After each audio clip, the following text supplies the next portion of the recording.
Olá a todos e a todas. Aqui quem fala é Mariana Fontes. Estamos dando continuidade hoje a uma série de 5 podcasts intitulada Conhecendo Diogo de Vasconcelos, cujo objetivo é aprender um pouco mais sobre a história do município e de algumas de suas figuras importantes.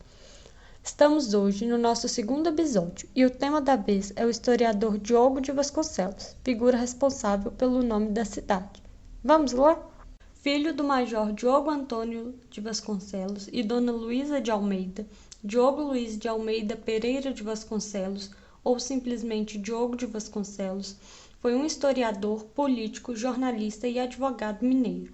Nascido em Mariana no dia 8 de maio de 1843, Diogo se destacou como importante figura política e histórica de Minas Gerais no século XIX.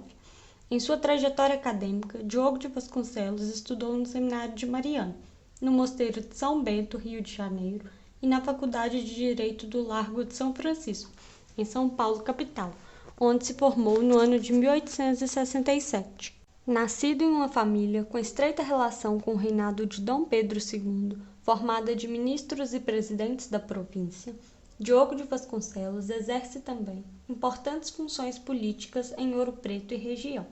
Um monarquista convicto, Diogo de Vasconcelos integrou o Partido Conservador Mineiro, ocupando inúmeras vezes o cargo de agente executivo, o que corresponde hoje ao cargo de presidente da Câmara Municipal de Ouro Preto, além de ter sido também deputado-geral e senador durante o Segundo Império. Como muitos intelectuais da época, Diogo de Vasconcelos teve formação religiosa intensa e era possuidor de um conservadorismo político arraigado.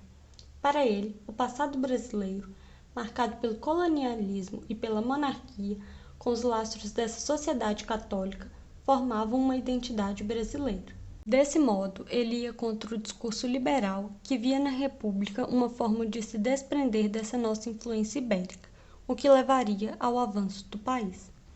Além da sua trajetória política, Diogo de Vasconcelos recebeu, em 1893, o título de Comendador da Ordem do Santo Sepulcro de Jerusalém, concedido pelo Papa Leão XIII, em decorrência aos vários serviços prestados à Igreja Católica.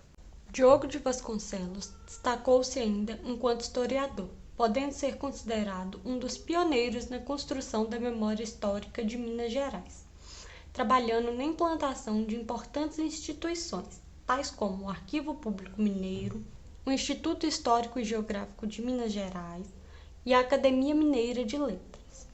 Ele foi ainda grande defensor do patrimônio histórico e artístico mineiro e é considerado o primeiro historiador da arte no Brasil, além de ter sido autor de importantes livros para a historiografia mineira, tais como História Antiga de Minas Gerais, de 1904, e História Média de Minas Gerais, de 1918. Diogo de Vasconcelos faleceu em Belo Horizonte em junho de 1927 e, após sua morte, recebeu de Francisco Campos, então secretário do Interior do Estado, o título de Heródoto Mineiro. Já em 1938, o nome de Diogo de Vasconcelos foi dado à então Vila de Vasconcelos, antigo distrito de São Domingos, do município de Mariana, Minas Gerais. A Vila Diogo de Vasconcelos foi, através da Lei 2764, de 30 de dezembro de 1962, elevada a município e ainda traz consigo o nome do historiador. Nosso próximo podcast será sobre a vida e trajetória religiosa de Padre Arlindo Vieira. Esperamos vocês lá! Esses podcasts estão sendo realizados por Mariana Fontes, aluna de História pela UFOP e com o apoio da Secretaria Municipal de Cultura e de Educação de Diogo de Vasconcelos.